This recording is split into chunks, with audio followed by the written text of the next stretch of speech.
This episode is brought to you by HR Easily, who told us not to read an ad. But since they sponsor this podcast and make sure my salary comes in on time, check out hreasily.com to learn more about its full suite of staff management services.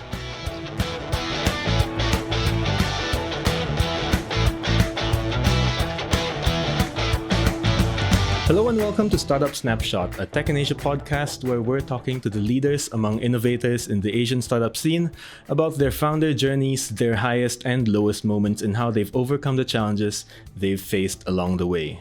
My name's Nat, and I'm very excited to introduce our guest for this episode, Joel Neoh, founder of online rewards platform Fave. Welcome to the podcast, Joel. Thank you, Nat, for inviting me over. Happy to spend the next 30-45 minutes with all of you. Yeah, no, I'm very excited to have you here. You're somewhat of a serial entrepreneur. So you started a business when you were 20 years old. Let's start there. How did you come to start your first business? University. Okay. So it all started, I was studying engineering in Monash, and I was just curious about business in general, and I had a couple of friends who were studying in business course, and they invited me to a lecture hall. And so happened I randomly walked in, and the lecturer was actually presenting about writing your own business plan. So in that 45 minutes class, I wrote my first business plan. I thought it was quite silly, but eventually I took the idea, registered a company, and started off my first company when I was 20. Okay, and what was this company idea that you were running? So on the weekends, so I come from a middle-class family, and I was in private university. Right. So I needed to also earn some money at the side for my own lifestyle and living expenses. So on the weekends, I was usually doing part-time jobs. Right. And I felt that I was not alone. Oftentimes when I come back on Monday, my classmates would actually ask me, hey, what do you do over the weekend? How much money do you make? Right. And, those few $100s that I made over the weekend seemed to be something that a lot of students needed. So the first company I started was actually a youth employment agency. Right. Okay. So it was a youth company. It was meant to find jobs for young people who wanted to do part-time work while they are studying. Right. How did that go? First company. Yeah. So it was tough. But fun. Right. I think it was fun because it was the first time starting a company, no expectation, ignorant, right. Nothing to lose. And, we were just working out of McDonald's, no office. Right. We buy a cup of coffee and we work there for 6 hours. And it was, I think it was just fueled by energy and good people around. We didn't really understand what makes a business successful. We weren't thinking about profits or investments. We just wanted to make the idea work. Right. And after a while, as we started to grow the company, we faced a lot of challenges. Two main challenges, people and technology. Okay. So firstly, I think on people's side is we start to realize that the few of us who founded the company needed to manage people. And we have never done it before. So hiring our first employee to actually scaling up to a team of 30, 40 people, we had to learn new skill sets. Right. That we didn't expect because all we wanted to do was realize a cool idea.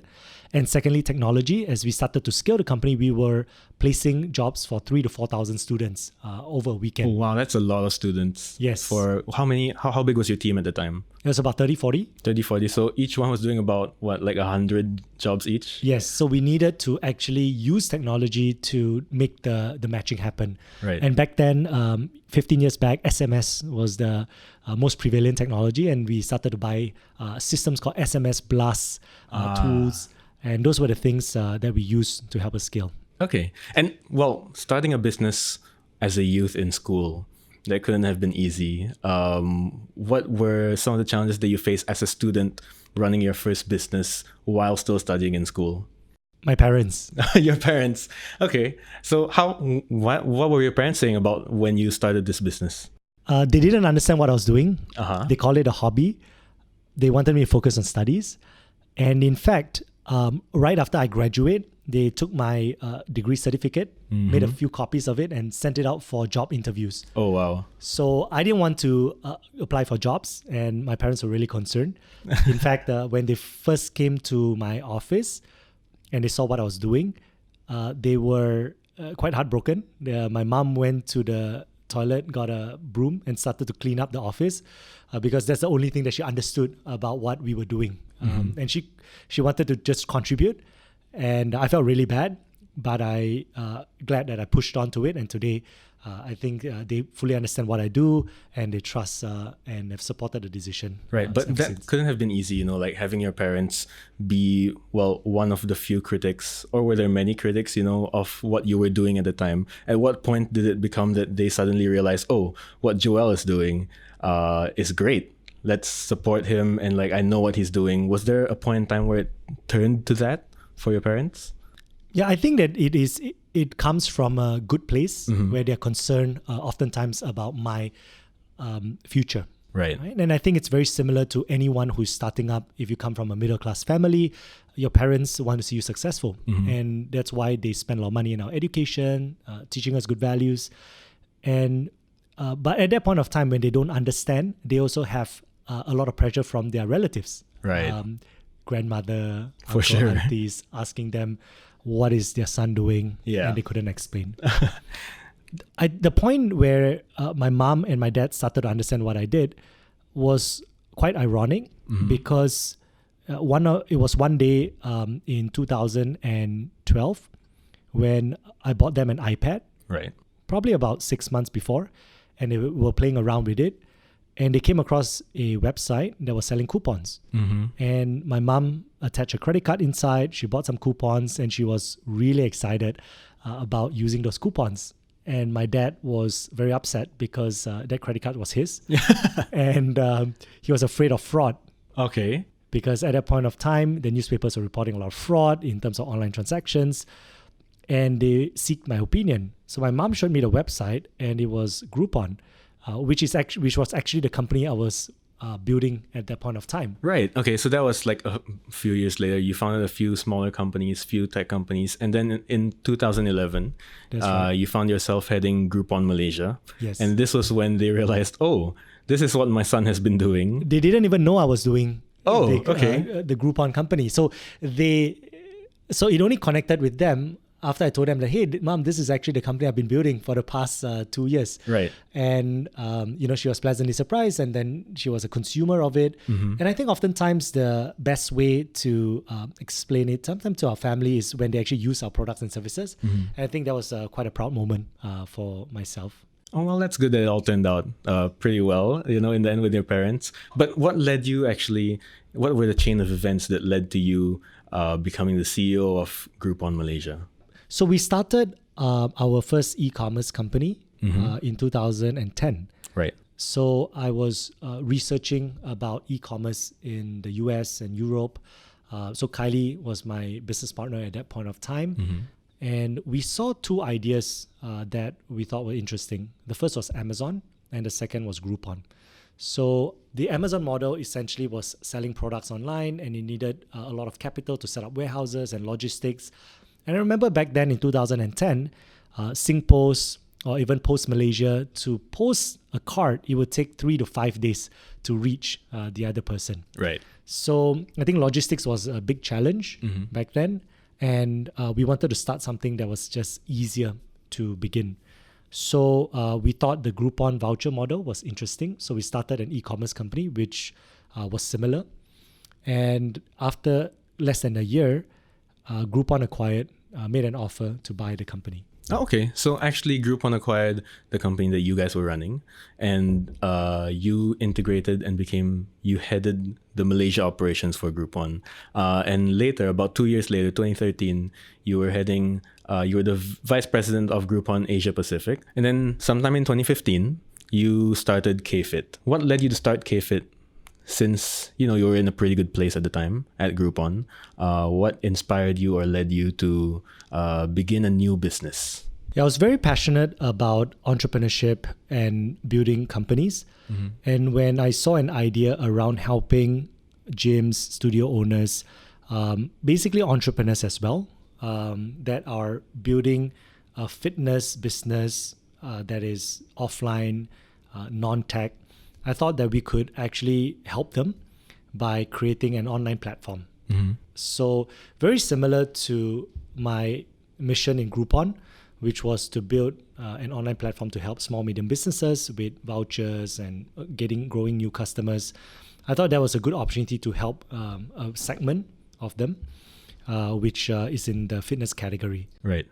So KFit being a gym subscription startup, pretty unique, I guess, at the time. What were some of the challenges that you faced in the early days of starting KFit? You know, going from a scale up, going back to launching a startup again. Two things: unit economics and churn. So in terms of unit economics, the simple way to think about it is how much money are we able to generate, or how much revenue are we able to generate from every customer. And the reason why that is important is because that revenue that is generated is then invested back to grow the platform. So for KFit, the first thing was that it was a negative unit economic because the more consumers or customers was using the platform, the more money we had to pay the gyms and studio owners, which in return creates a loss, right, for every customer. So number two is churn. What we learned in the fitness space is that consumers or our customers were active for a short period of time. So fitness is one area where individuals, they get really motivated for the first 3 months of the year, and typically within 6 months they would stop. So I think the combination of both made the business model not very investable and not sustainable. So when we raised money from investors, we wanted to make sure that we put it to good use, that we could actually grow that investment and to impact more lives. But if we are not able to kind of scale it up, then I think in the long run we were not able to realize the mission that we started off in the first place. Right. And when was it that you realized this, the negative unit economics of KFit? Was it immediately when you started the business you realized that there was this gap, or what led you to find that out? So it was within the first year itself, right after we fundraised our Series A. So we raised about $12 million US, and we were thinking, in fact, even whether we should be returning the investors' money if we are not able to fix this business model. Right. Because we didn't want to be irresponsible with the money that investors have invested in us. We want to make sure that it's utilized for a good reason, and that can help us to make that mission a reality. So it became very clear to us that we had a good team, we had a good platform. What we needed to do was to evolve the business model to cover different types of categories, which today is what Fave does. That includes restaurants, spas, activity owners, and not just work on a subscription model, but also enable a transactional model on the platform. Now, was this pivot that you're speaking about from KFit to Fave, it was quite a bit of news. KFit at the time was doing pretty well on the outside. You guys noticed this little, I guess, problem or a little issue with the unit economics. And that's when you were inspired to actually pivot a little bit to launch Fave. What was that an easy decision to make? Because, I mean, the unit economics speak pretty clearly, but was that an easy decision to make as the leader of the business at the time? I think it's really being as close to the truth as possible. And we spent many, many hours looking at it, slicing it, and eventually we all landed on the same decision as a leadership team that we cannot make this work and we can't scale this.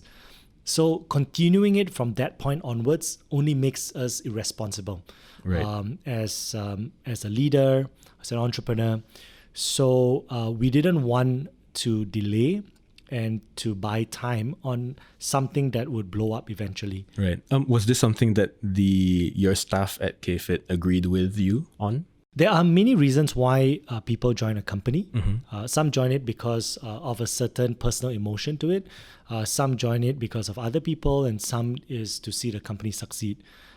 So there are potentially there were different opinions, but end of the day, we had to make a decision, and we made one that was favorable for majority of the team.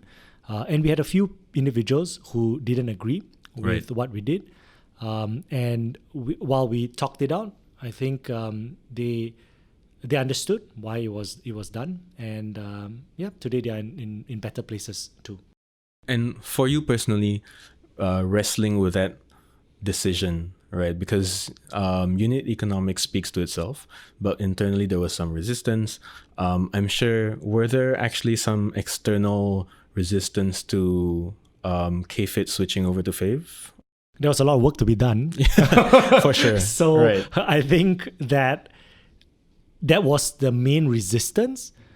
But oftentimes, like the team and myself, we discuss, and we have to start first with what is the right thing to do.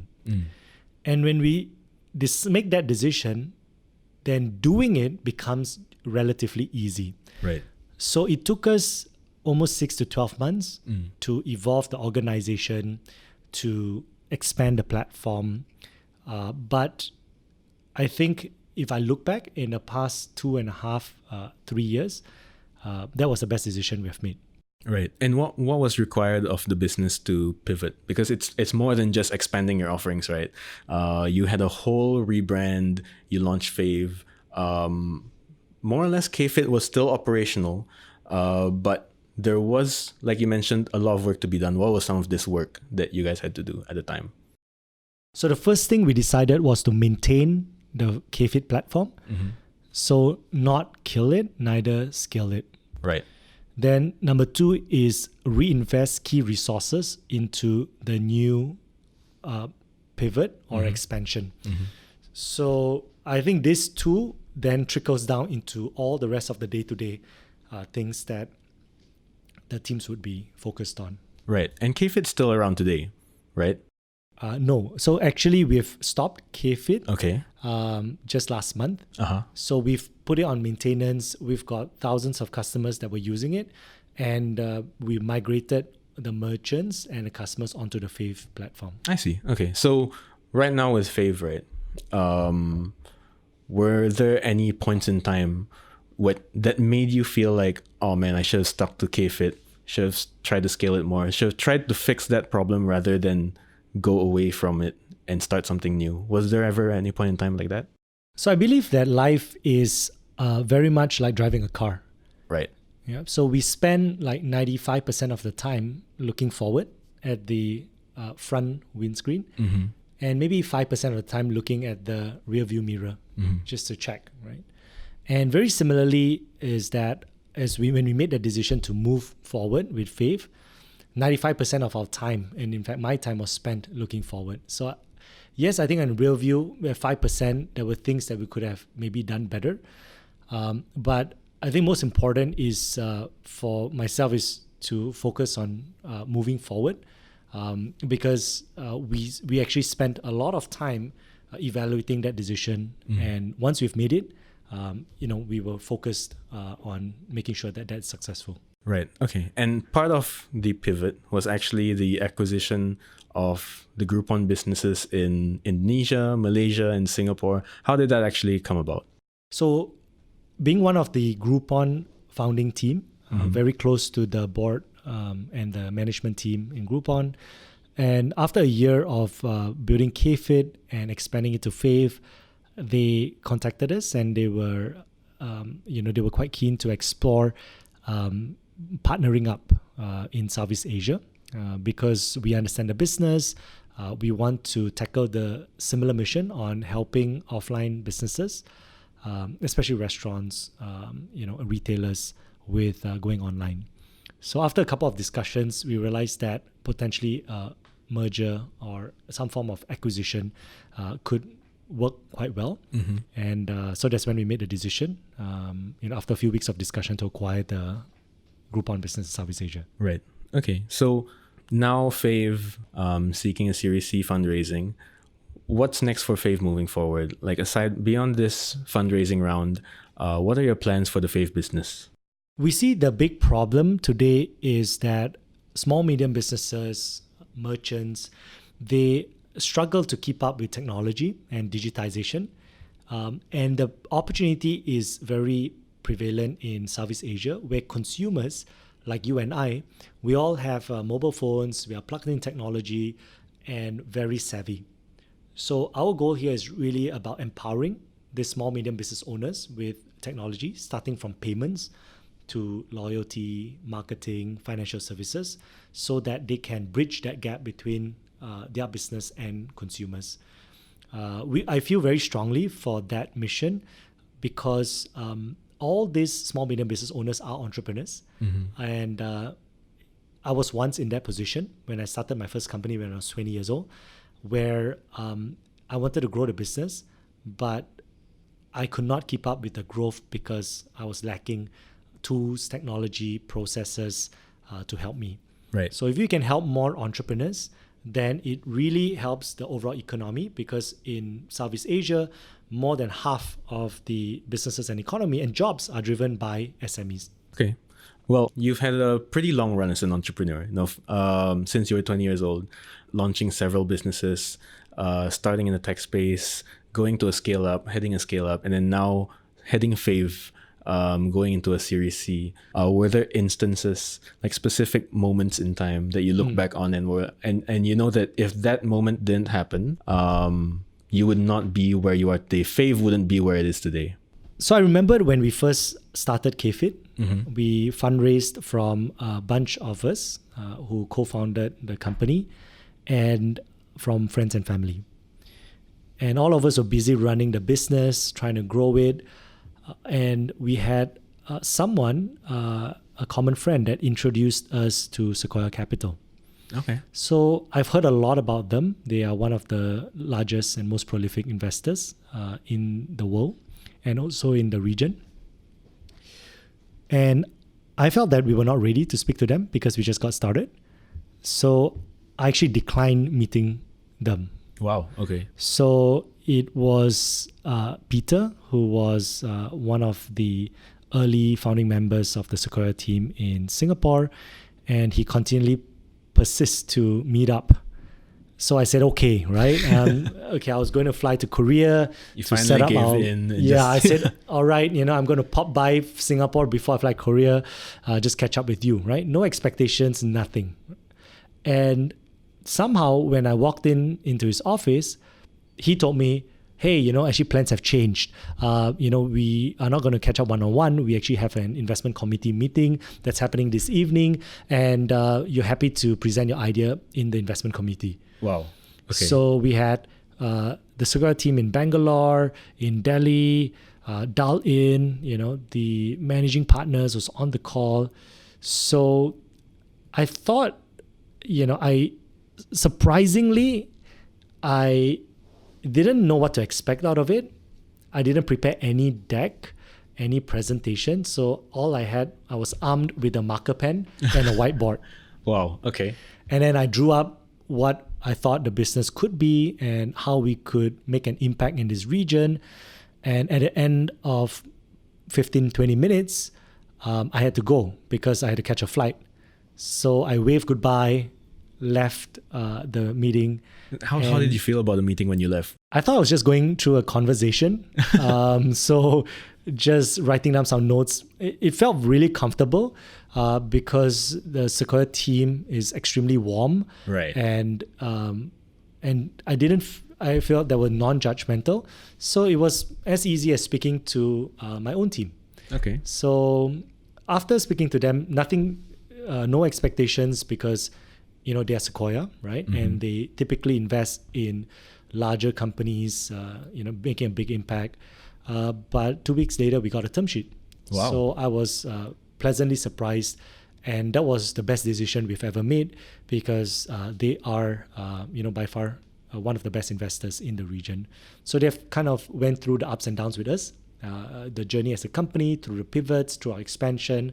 And we are very happy that we had the chance to cross paths and work with them today. Mm-hmm. Okay. So, this whole journey, what advice do you have for any startup founders who may find themselves in similar situations as you?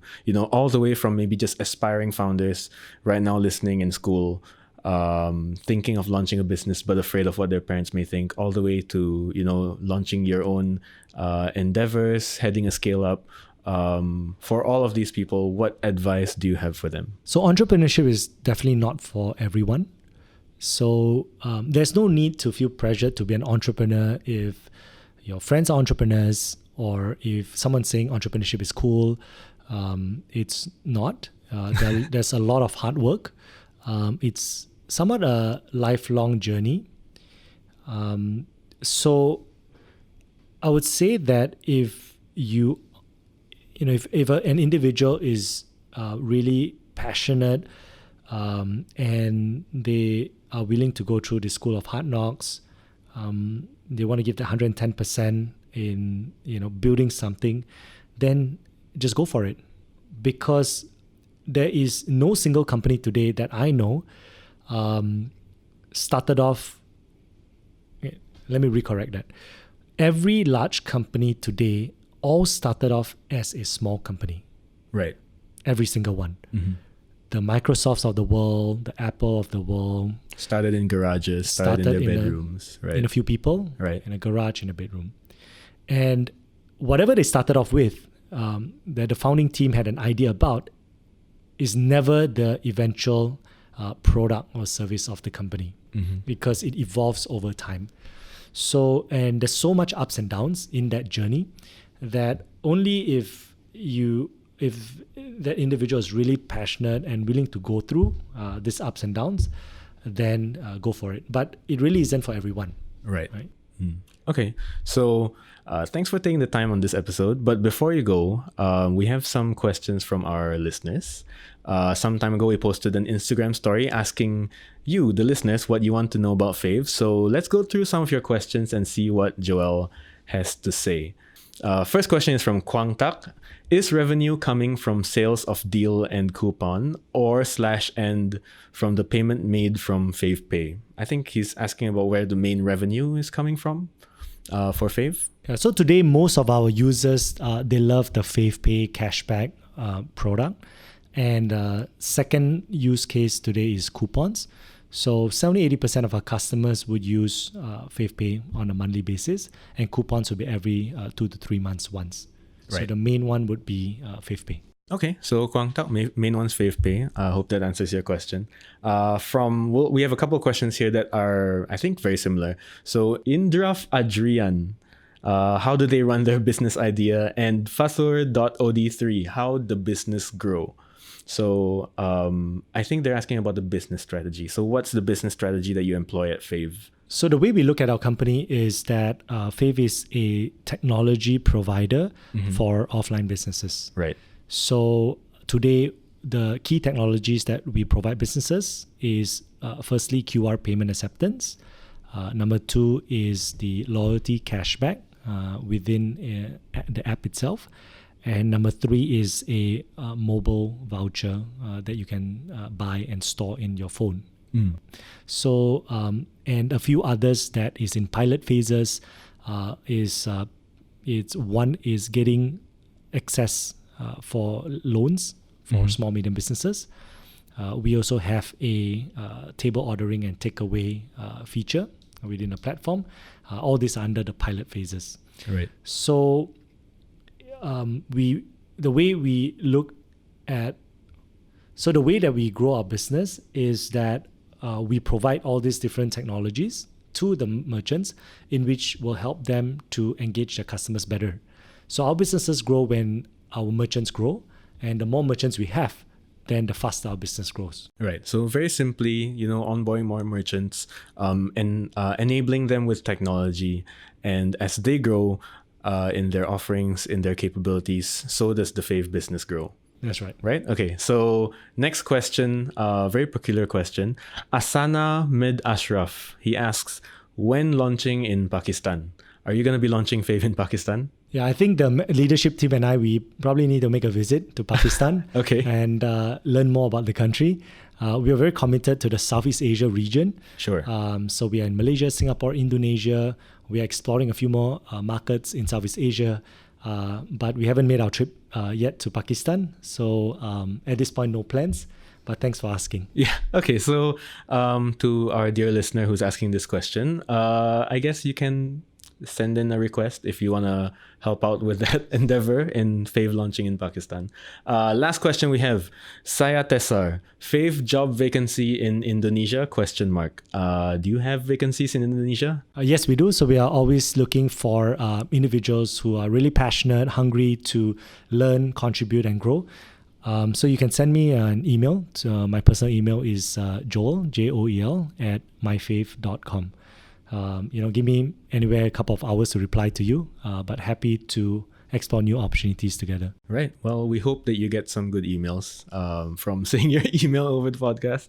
So anyone who wants a job at Fave, who knows that you can contribute to the growth of Fave, you can reach out to Joel. That's all the time we have for today's episode. Thank you so much for joining me. Thank you for taking the time to be here. For all our listeners, if you want to learn more about Fave, you can visit its website at myfave.com or visit favebiz.com. That's FAVEBIZ.com if you want to find out how Fave can help you grow your business.